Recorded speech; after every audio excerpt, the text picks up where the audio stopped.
Sometimes our hardest moments come from one split decision. In Cheryl Wilder's case, a night out when she was 20 years old ended in a crash that changed everything for her and for the people she cared about. What followed was years of shame, self reflection, and slowly finding her way back to a sense of worth.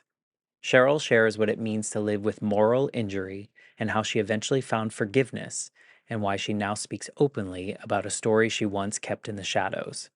This is a conversation about accountability, healing, and the long, often complicated path towards forgiving yourself. At one point, we were going around a left-hand curve and I lost control of the car and we skidded. So we were going to the left and then the inertia took us and skidded us into a pole right into the passenger side door. I don't know how long I was out. I don't think it was very long, but I know that I, was out and then opened my eyes and just was like staring at the steering wheel and staring at the dashboard and kind of looking around at everything. And then looked over to my friend and he was slumped over on the center console. I'm Matt Gilhooly, and this is The Life Shift, candid conversations about the pivotal moments that have changed lives forever.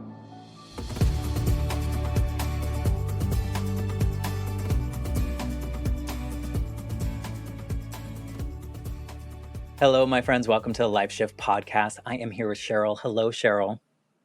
Hi, Matt. Great to be here. Well, thank you for wanting to be a part of the Life Shift podcast. The whole theme of the Life Shift really stems from my own personal experience. When I was 8, I was visiting my father. My parents lived states apart. My dad lived in Georgia. My mom lived in Massachusetts. I lived with my mom full time. But I was visiting my father, and one day after summer camp, he pulled me into his office and he had to tell me that my mom had been killed in a motorcycle accident. And at that moment in time, it was late 80s, early 90s, I felt like nothing that we had dreamed about for my life was ever even possible anymore, because everything that I knew, all of my comfort was pulled from me because I was going to have to move states, live with a different parent, go to a different school, leave all my friends. And because of the time period, nobody was talking about how to help a kid get through these moments. And I say that because throughout the failing at grief that I had for 20 plus years, I always wondered, do other people have like these line in the sand type moments in which one moment, literally a second to the next, everything has changed and that person is instantly changed? And so this journey of talking to over 200 people now about so many different kinds of life shift moments has just been really fulfilling. And I say that not to minimize any of the really hard stories, but the hard stories are the things that remind me how similar we are as humans and how we process things and move through the world and the resilience that we have. And so it's just an honor that you even want to be part of this platform. So thank you, before we even start, for just being a part of my journey that is the Life Shift podcast. Well, I'm happy to be here and a part of your journey. And your stories really touches me and where you've come and what you're doing with it. Yeah, very happy to be a part of this. Thank you. I think of that 8-year-old and he'd be like, would never even get to talk about it. So my mom would probably be upset that I was talking about her all the time, but that's just part of my journey. And I think that she would probably be proud of the ability to, my goal with the show is that people listening might feel alone in their circumstance. They might need a little inspiration. And my thought is that each guest brings their story and it's going to find the right ears that needed to hear it at that time.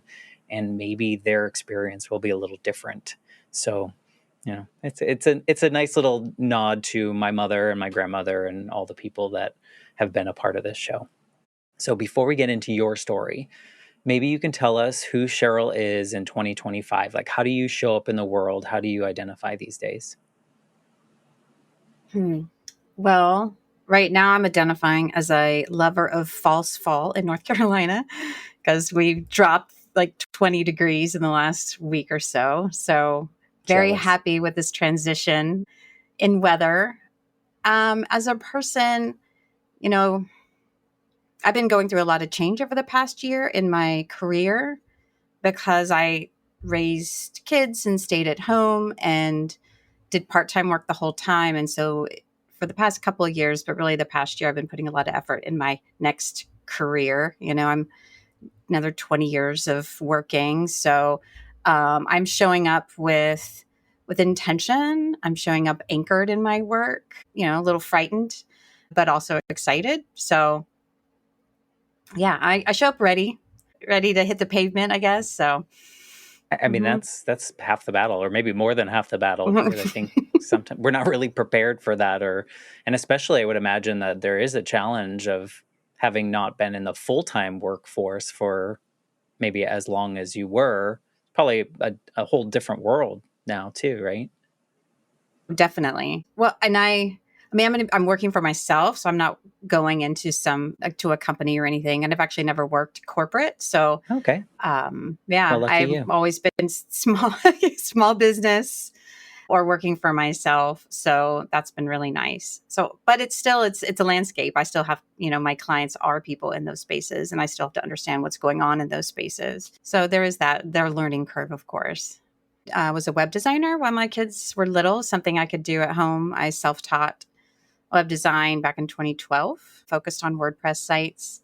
I still do that, but I'm transitioning and I'm a certified coach in communities and also want to help people through their kind of pivotal moments, whether that's getting a first job or divorce or retirement or, something like that. And I'm also going into speaking. So the story that you'll hear today is kind of a story that over writing about it and talking about it, it was something that if I kept following what I call like the bouncing ball, I don't know if you remember, I don't know what Yes. age you are, but like on the, Sesame Street or something, like all the ball and the words, I kind of feel that way. So I'm following it to try to bring some of these topics into the light Hmm. because they aren't talked about as much. So Yes. that's the scary part of the journey I'm on, but I'm excited. I think it's the most valuable part, not to minimize the other things that you're doing, but Hmm. like story, the power of story is just so much more than I guess I really internalized before. I think I kind of just like on the surface knew that storytelling was powerful, but now being able to hear other people's stories and see how it affects the people telling the story, how it affects me as someone as part of the conversation, and then the listeners on the other side, it's like I didn't maybe I was just dumb, but like I just didn't realize how meaningful. And what's funny to me, and I don't know if you've noticed this in kind of telling your story more, is that the things you think when you're telling your story, the things you think people are going to attach to are oftentimes not the thing. It's like this little side note that you made like way early in the story or something that people are like, when you said that, it changed everything in my life. And you're like, that part? Have you noticed any of Hmm. that?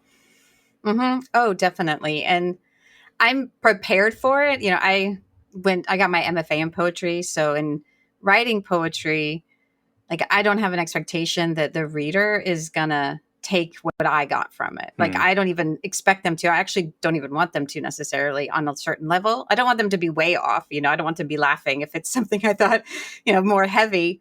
But I like the idea of people leaving space for people to bring their own experiences, and that's when it's the most impactful, is when they are able to get inside the words or get inside the story and see themselves. And then like you were talking about, whether that healing happens or where there's some whatever that emotion is. So I guess I've been trained in writing that I have, I understand that, but it is startling sometimes. I mean, I've had poems where people like all like three or four different perspectives, and I was just like, yes, they're all correct. Like, It must give you a different so layer too, because you get to yes. hear other people's perspective of your poems, but also probably part of your story and how they connect to different parts of your story, and maybe not the biggest part or what you've deemed the biggest part. So, speaking of Yes, your story, 100%.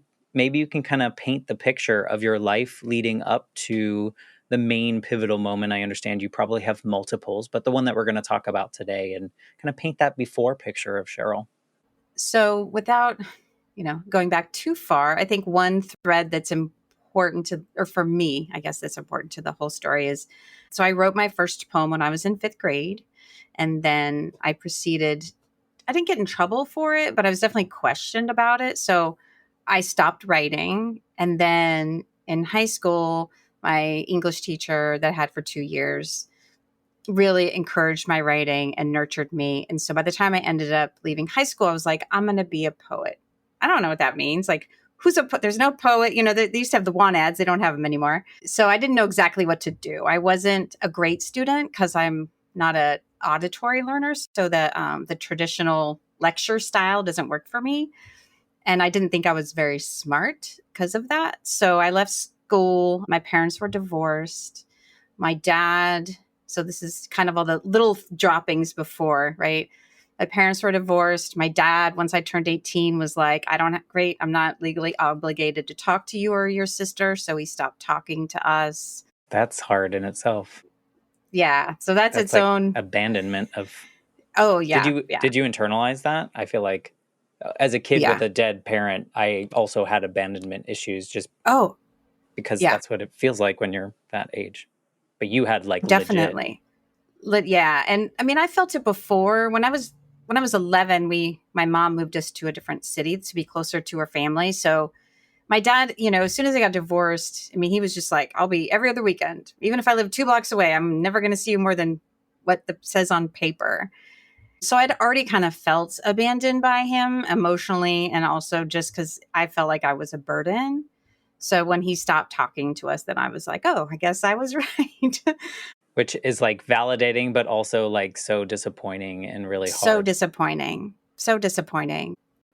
And I mean, and to this day, he's still alive. I know where he lives, but we still haven't talked. I'm sorry. It's okay. Yeah, no, it's all good. It's been a long time now. So, but thank you. It took a long time to actually forgive him, and to let that for yourself. Yeah, for myself. Right? Yeah, 100%. So my mom is, and she hung in there, but my sister's older. So I think by the time though became 18, she was like, she didn't have an empty nest problem. Like she moved and she had her new relationship that they ended up getting married. And so I was feeling a little unmoored when I graduated high school, not really having any plans. The parents were kind of happy to be without kids at home. And I wanted to write, but I didn't know how to do it. And so I started going to community college. But at one point I was like, I need to go do something. Obviously I didn't know Emily Dickinson at the time because she didn't travel much at all. But I was like, I need to go live some life. So let me go do something. So I had a friend, kind of a summer fling. And he was like, I grew up in California, by the way. And he was like, I'm going to go to Wilmington, North Carolina, because they make movies there. And I'm going to see if I can get into the acting business through there. So why don't you come with me and hang out and whatever. I was like, sure, I'll do. That'll be the thing. I'll go where? Looking on the map. Where is this? Yeah. So we went to Wilmington, North Carolina, which is on the Atlantic Ocean. It's beautiful beaches. One of the best kept secrets, though I think the secret's out now. But so I went from coast to coast, and he and I, didn't last. He went his way. I was like, I'll be here for a year, and then I'll just go back and, go back to school and kind of buckle down. I started working at a restaurant on the Atlantic Ocean. Got some friends, got some roommates, was just kind of living the restaurant life. So I was 19 and then I turned 20. And then in June of 1992, a friend of mine called me up. I was actually in bed, but he called me up and he was like, hey, I got off work early. Let's go out. And I never went out. I was 20. We went out to go dancing, but I was always a homebody. I'm like, I don't like big crowds. I wasn't a bar person. So he's like, just come on, let's just go out. You and we're going to go dancing. I'm going to take you to this one spot and whatever. I'll get you in because I know the people there. So I was like, fine. So we called another friend of ours who I was dating at the time, and he couldn't go because he was in summer school. So he was like, I got tests in the morning. I can't go out. And my roommates were gone. And this is before cell phones. So you're just calling on the landline. So my friend picked me up and we go downtown and we go to one little bar and just hang out and talk and just have a great time. And then we go to another bar and we start dancing and continue having a great time. And then we go to a third bar And we didn't close the place down, but I think it was like a Thursday, so it closed a little early. And then when we left, we were walking towards his car down the street, and he threw me the keys as we were walking towards it. And he was like, "You drive." And he had a 300Z, so it was kind of a fun car to drive. He's like, "Why don't you drive it?" And I was like, and I threw the keys back and I was like, "I'm not driving your car." And I didn't say that because I drank too much. I had just said that because I was like, "I can't drive your car. It's too, it's too nice. It's, I'm not going to do that." And so we did that a few times back and forth on the way to the car. And when we got to the car, I realized that he had walked to the passenger seat, and then he threw the keys over to me and he was like, "You're driving." And he got inside. And so I got inside and started driving us home. We were, so I don't know, 20 blocks, 30 blocks, because it was from downtown Wilmington area, which is a gridded space with, a lot of just stop signs and stuff, taking the back way home, listening to California Dreamin', because he wanted me to take him back to California with him and all that. At one point, we were going around a left-hand curve, and I lost control of the car. And we skidded. So we were going to the left, and then the inertia took us and skidded us into a pole right into the passenger side door. I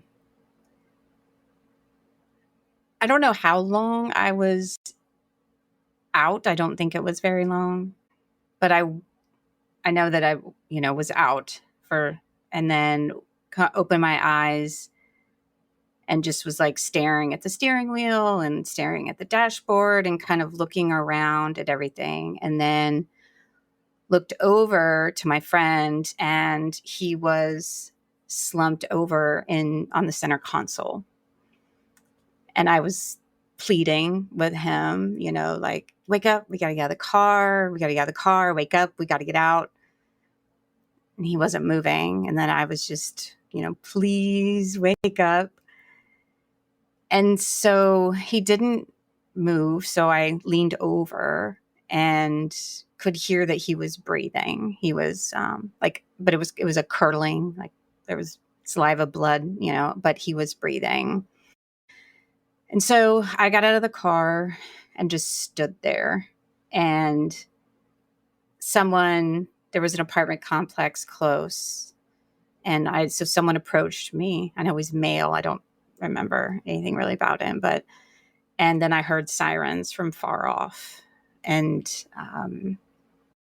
they took me, put me in the back of the car seat, and I, went to jail that night. And because you had been drinking, or because of the accident itself? Because I'd been drinking. So yeah, the bar hopping included drinking. So yeah.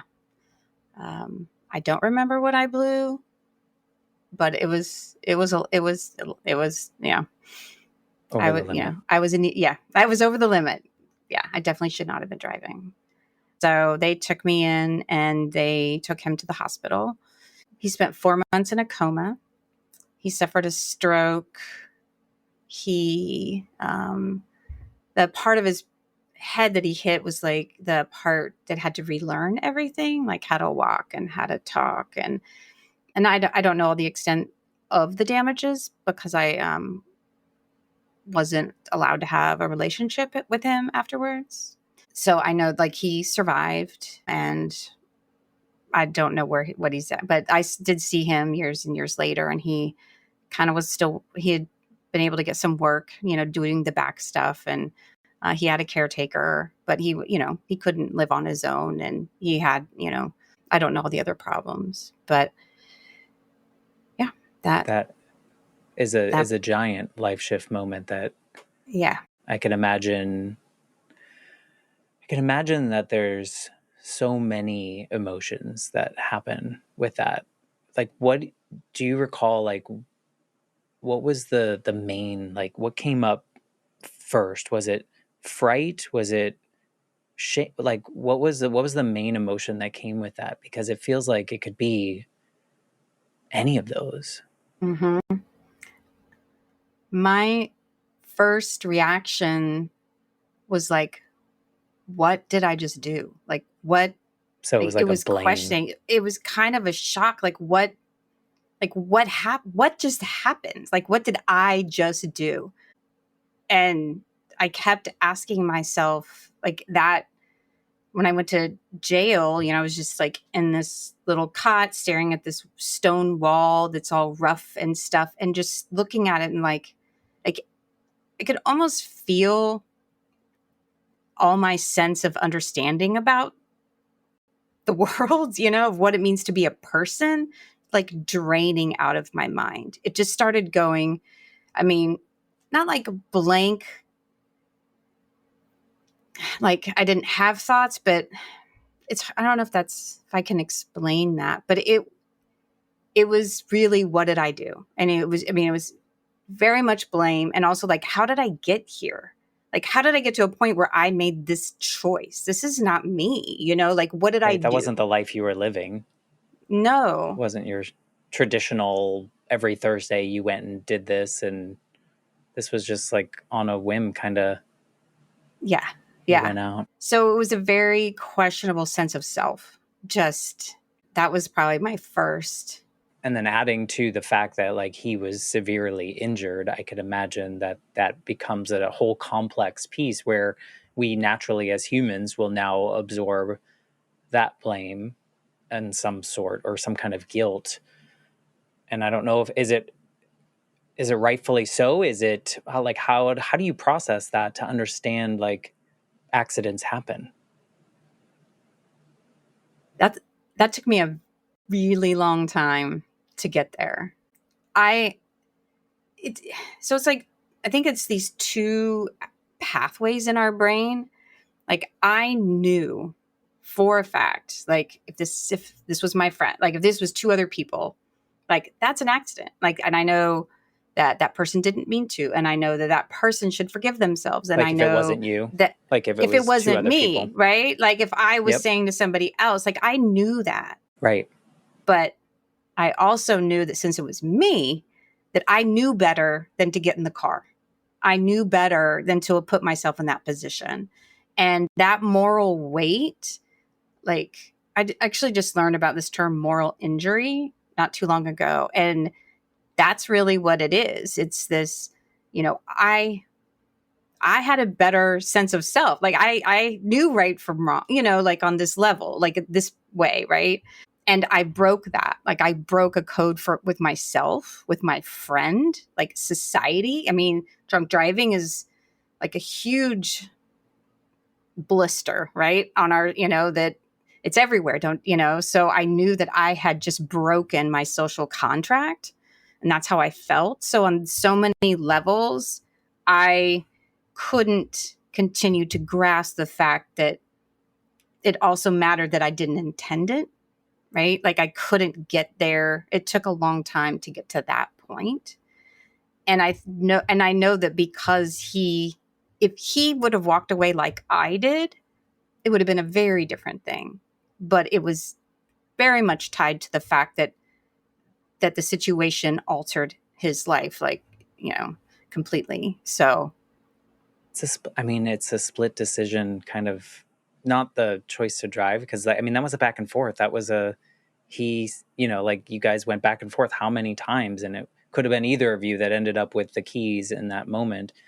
But I think it's kind of like it's relatable in a sense of so many of us have taken a step that maybe we knew maybe we shouldn't have, and then it led to something we're like, man, had I just not taken that one step, like that's all it is like a single moment decision that can unfold in this way.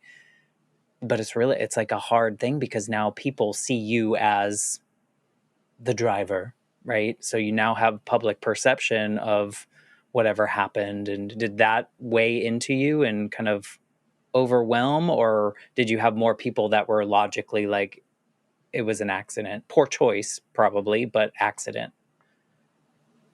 the latter, definitely, at least as far as people I knew and Close to family. I you. mean, I mean, all the people telling their own stories is, about, oh, well, I've been lucky in all of X, Y, and Yeah, Z. because you're certainly not the first 20-year-old to go to a bar and drink and then drive home.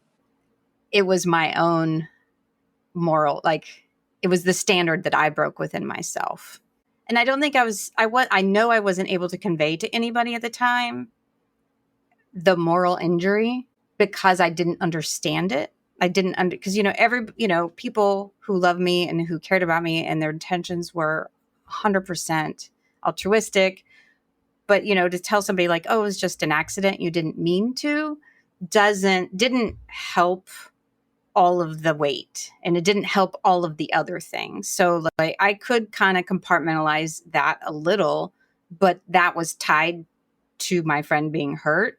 So that I couldn't take them apart.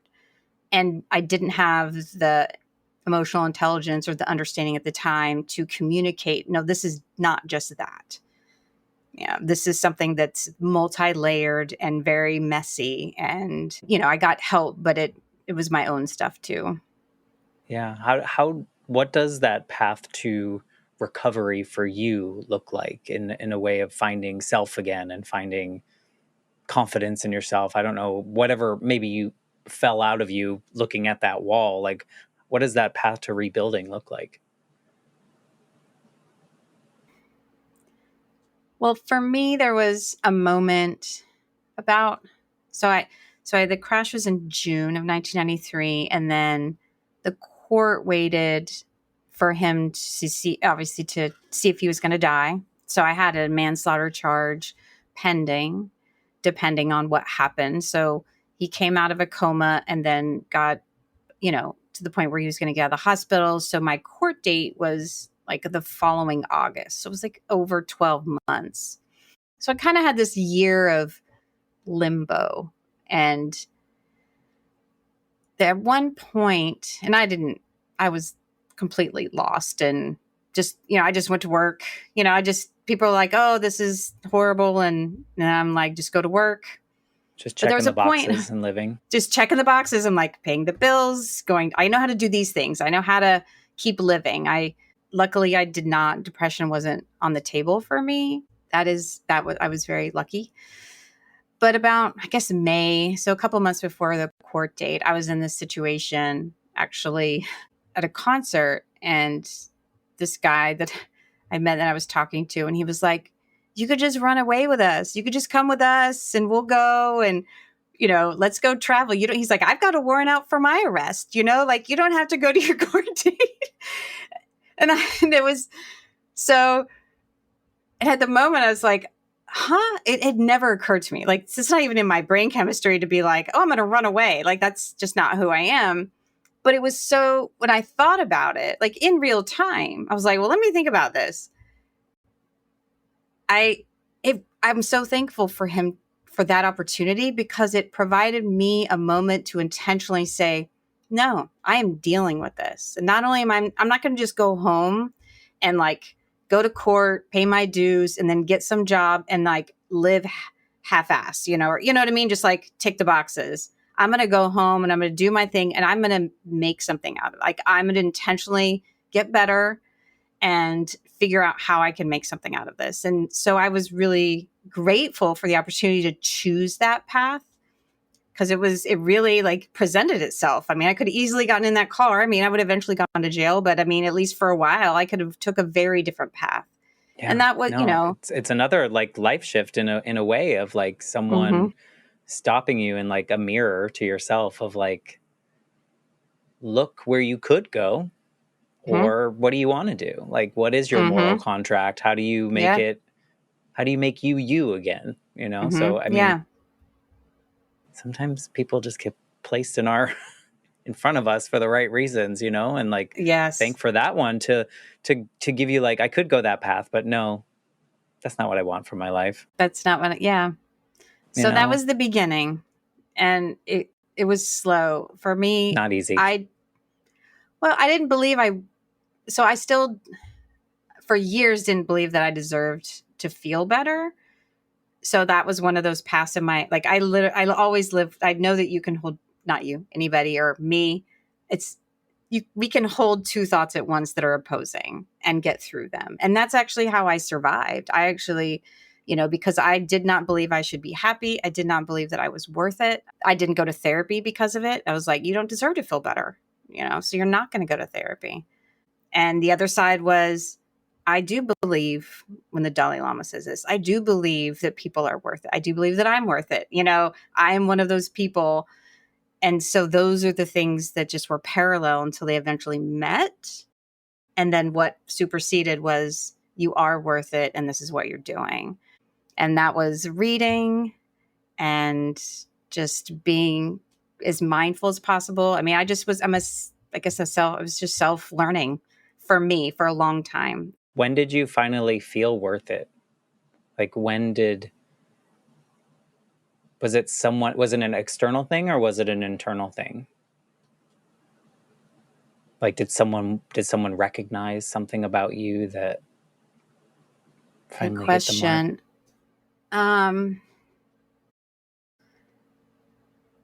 I don't know. I think, when did I feel like it was something that kind of was chipped away. So I had my first child when I was 23, and I was in an unhealthy relationship with his father. But that, like, having him was kind of, having my son was a moment of, he deserves a happy mother.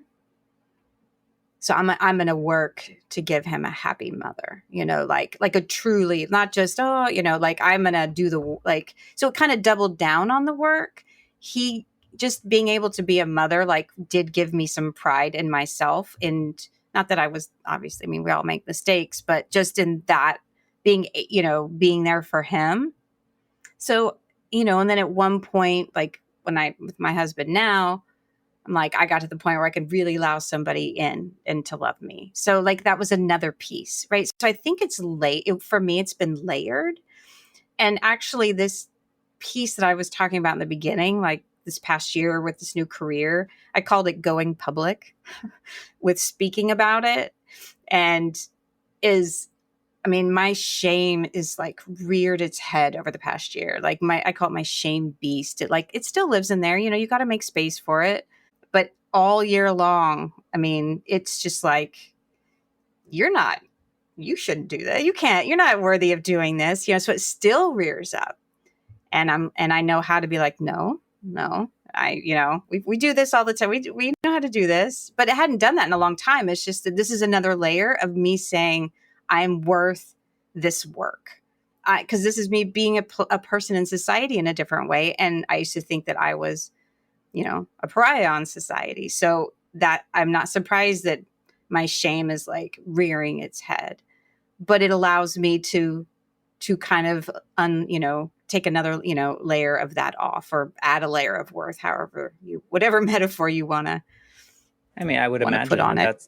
It'll always be a part of your story. And so I think now, maybe in 2025, people are getting a little better of carrying all of their story, and it's part of it, right? And so I say that because maybe 20, 30 years ago, people just pushed down and hide it and pretend to be X, Y, and Z. And I ask you that question about, when did you feel worthy? And I think your answer is perfect, because it was like a small unfolding at a time. For me, a totally different story, obviously, but losing my mom and feeling like that abandonment, I became like a perfectionist, and I was afraid that if I wasn't perfect, the other people in my life were going to leave me. And the worthy part came in or why I asked you that, is because I would find, looking back now, not in the moment, but I would find that any time that I won some kind of award or I did really well, it was because my mom died. Or if I did something bad, or I failed at something, or I screwed up like a human does as they're growing up, it would be because my mom died. And so much of it was not me trying to find the worth of me. It was assigning it to that experience, and I am because of that experience, where I could see very well how, Cheryl, as you go through all your things, that experience could define so many people. And it's really hard to like pull yourself from that. So that's kind of where that question was, where you were no longer that, but now you're like you, the full human that had that part, but not just that part.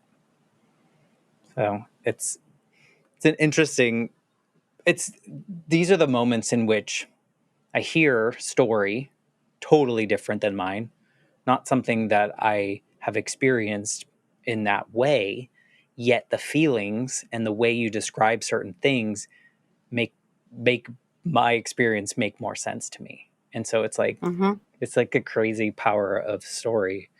So I think Mm-hmm. I mean, I love that you are actively living now. Would you say that's true? Yes. Yeah. Yeah. And acknowledging. And acknowledging. And I have been for a while. I just am doing it differently, I guess. I mean, I have been like with my family and my friends and my immediate community. I'm been very active, and I write poetry. So I have a poetry book that's all about the crash and the immediate aftermath. And then so and that was came out in 2021.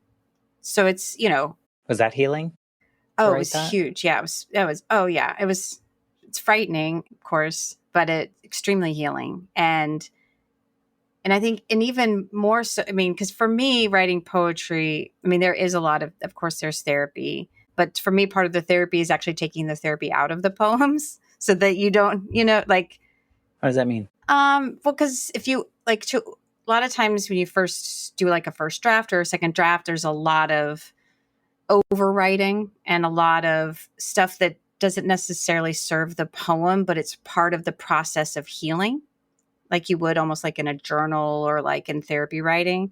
So for me, then to take that and then to revise it down to where it's just the essence of emotion that someone, you, a reader, could connect with. They're not going to connect with me being like, and then today I was, just going on and didn't feel like doing this and the shame came up. It's like creating that piece of art just to evoke the emotion. But revising it down to me was very therapeutic. And then sharing it, being at readings and with people, that was when I really knew that this path was more for me, is getting the reactions from people and some of the stories from people that, like you said, are very different, but people that have been in situations, especially where someone was unintentionally killed or hurt. And there's so many examples of that just goes that nobody really knows of. It goes under the radar, and there's probably a lot of people with some shame about, in some ways that they don't even realize that they have because they think they deserve it. Right. And so I would love to help, or at least touch those people and have them share with them, because I understand that feeling. So yes, it was extremely therapeutic. And then people during my first book launch, because the book doesn't end, there's really no redemption. I kind of left it in a very shame-filled book because shame doesn't get a big stage. So I'm like, this is going to be a book about it. That's okay. But at the book launch, people were asking like, so have you forgiven yourself yet? And how did you do it? And I had by then. So my second book, which actually comes out on September 6th. So it's out Or now. did come out. So it's out now. Is all about forgiveness. And so it was extremely healing to look back at my life through a different lens. I had not really looked back and saw what I did right. And so that was extremely healing I bet. as well. I feel like this, I don't know if this is true, but for me, it feels like shame is so much easier than forgiveness. It's so much easier to live in shame, and much harder to live full force forgiveness. And I guess I kind of equate it to my teenage years. I did have bouts of depression and stuff from pushing all the grief down, and it was so much easier for me to just stay depressed than it was for me to work my way through and out.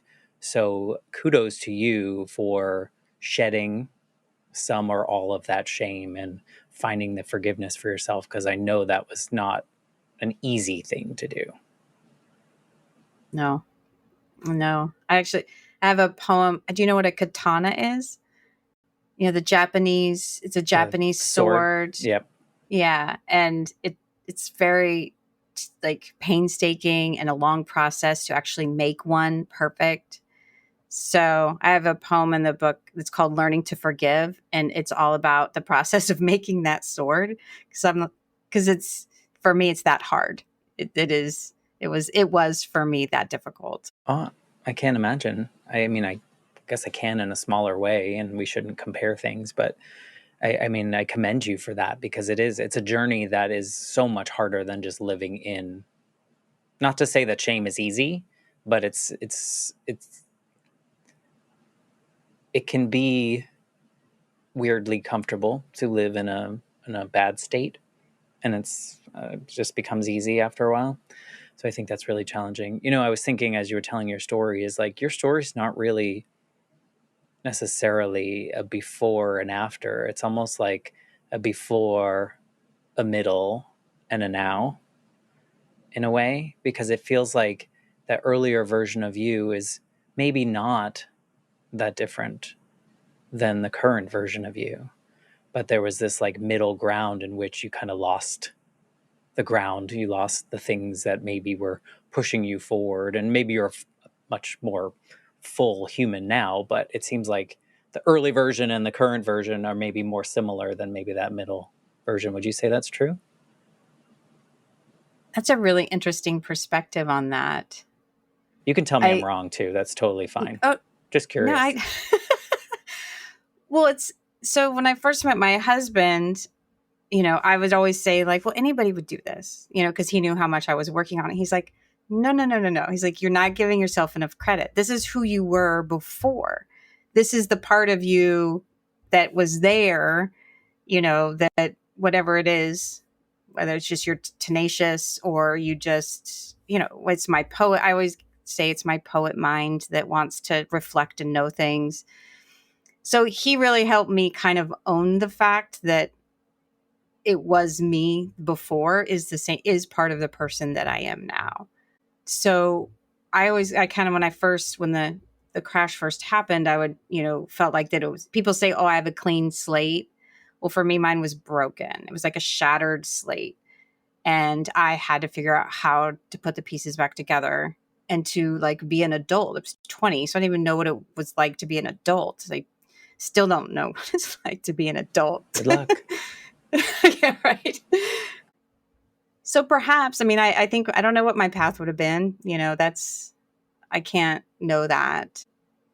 So Yeah. maybe, yeah. I can't say no, because I do think that there are definitely pieces of me. It didn't change who I was in the ways I think that you were saying, as far as who I am as a person, really deep down.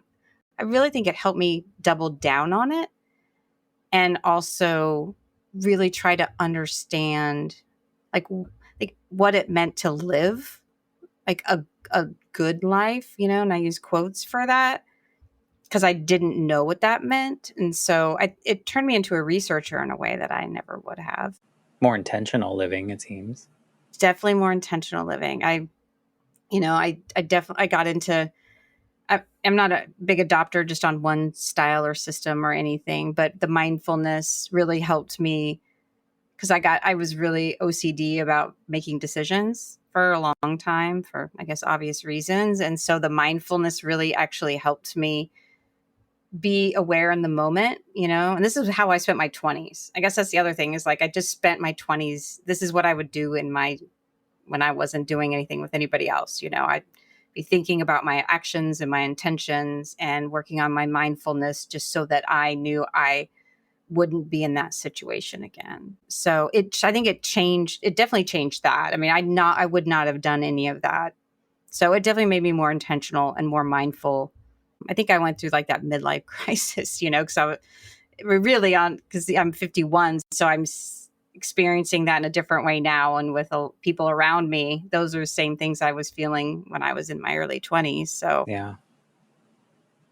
And you mentioned the decision making. I didn't even think of that, but like, because one seemingly small decision turned into a very big thing in your life, is it hard now, or because you have all those practices now, your decision making is, you have more trust in your decisions? Because I would imagine that would kind of fade for a bit or really be scary. definitely, I I definitely have more trust in myself. I've been, it's been 30 years, so I've been practicing for a long time. I definitely trust myself a lot more. I still work, on my mindfulness and my intentionality and my thinking as much as I can. I mean, I'm not, obviously not perfect before I speak or act, but I'm not as, like, I used to, be very, diligent every moment. What am I going to do now? What is this? And for a while. So I don't have to do that anymore, How are which is you on nice. mistakes and things that happen not the way you want? Are you easy to forgive yourself for any missteps these days? Oh yeah. Yeah. That's actually one of the, one of the easier things for me to do, because I've made the biggest mistake. So everything else I'm like, "Eh." and and if I can forgive myself for that, and I really have adopted, like, the yielding and the making space for just being human and allowing that. I think it's super important. I believe in change. We're not a constant thing. So we're gonna do things all the time that we love and that we also aren't a fan of. So, Because we're human. yeah, Yeah. because we're human. Yeah. Hmm. You won't love this question, but I'm curious of like 2025 Cheryl, if you could sit in that jail cell with Cheryl right after the accident, looking at the wall and feeling like all of your worth is kind of fading away, what would you want to say anything to her or do anything with her? Hmm. I would, I would definitely want to hold her. Just let her know she's not alone. I can't say I would want to change anything. I don't want to say, oh, I would go to I get therapy that. earlier, or I'd be kinder to myself, because I don't, like the other, I don't have regrets. So I don't regret my life in the path that I chose. I've had a lot of wonderful memories and friends and family and, people. So I would never change those things, but I would hold her because she really needed to be held, and Yeah. just tell her she's not alone. Yeah. Um, so I mean, it's the impossible question that I like to yeah. ask in a different way or sometimes the same way to a lot of people. And I'll tell you that more often than not, that is the response, is like, in those moments, whatever our life shift moments are, especially if they're a traumatic side, we feel so alone and we feel like we might be the only person that will ever understand how this feels. And turns out we're not, but in that moment, it just, all we need is like a hug. We just need Hmm. like I would do the same thing for the 8-year-old version of me that was like, where is my life going? Like, there's nothing left, like, I don't know. If I just, I mean, I'm sure my dad hugged me, but like he was dealing with his own stuff, right? Like I feel like if I was just able to see an older version of me that still was living, I'd be like, oh wow, Hmm. look, you've made it Hmm. through. And so sometimes we just need, Yeah. and I think that's a good lesson for those of us listening or talking, is like just showing up for people and seeing people in their moments and holding, I know this is the phrase of 2025, but holding the space and just being there for them, whatever they're going through. We don't need to fix anything. We can't usually, right? Yeah. No, I agree. I didn't know that was the term of 2025, but I like it. Yeah. It's true. I mean, we just need to care for people and show up and be imperfect, and just let everybody, let that person know, and let ourselves know that we're not alone in this. Community is It's so important. And it sounds so cheesy, right? Like, you're not alone, we're here. But like, if we can sit there and just be and exist with another person when they're Yeah. going through something, sometimes that's all they need. But that's actually very difficult. It is. Like We're not that's trained to do it. we're not to be vulnerable and to allow that person to be in a vulnerable state of whatever that emotion is. It's actually really hard. It So I'm is. all for a movement of Let's do it. sitting with our vulnerabilities. Yeah. Let's do it. No, if people want to, like, say they're listening to your story and they really resonate with a certain part of it, or they've had something very similar happen to them and they want to reach out to you, connect with you, read your books, what's the best way to find Cheryl? On my website, it's bornwilder.com. My books are on there. I'm not a big social media person, though I'm trying to figure out my next step with maybe writing some Substack or a blog or something. So, but my website is where everything, especially as a web designer, that's my hub. Everything will extend from there, whatever I decide to do, whether it's a speaking engagement or, if I'm reading my book somewhere. But yeah, Perfect. that's All it. right. Well, I will definitely put that link in the show notes. How do you feel? Do you have a contact form on your website? Like if they want I to do. reach Yeah. out to you? Yep. Okay. Because Yep. I always encourage people, we know that you and I know the power of telling our own story and what it does for Yes. us. And we've seen, people react to it in different ways. So I encourage listeners that maybe they connect with something that we've said and they haven't told someone part of their story. So Mm-hmm. whether you like it or not, I'm going to tell them to reach out to you and share That's a little bit of great. their stories, because That would be great. I think they'll feel better, and then maybe it'll validate something in your experience that you didn't even know needed Yeah. validation. Yeah. I I love it. I I've love that had you do in this that. Yeah. journey of 200 plus episodes, I've had many moments in which I'm like, oh, I totally validated the experience that I thought I was just weird for Yeah. having. Yeah. Yeah. I love it. I love it. Well, bring it. So I encourage anyone listening, please reach out to me. Whatever you need, we'll connect you to Cheryl. And just so thankful that you wanted to go on this life shift journey with me. I didn't know where we were going to go, and I don't know if you did either. So it was a lovely conversation, and I think it's things that I wish more people would have, is just conversations like this. Thank you so much. Now, I really appreciate the questions and the conversation. And the space, you're holding space, right? That's what this is. And I appreciate that and the opportunity. Thank you. I accept that. And thank you all for listening. And with that, I think I'm going to say goodbye, and I'll be back next week with a brand new episode. Thank you so much, Cheryl. Thank you, Matt.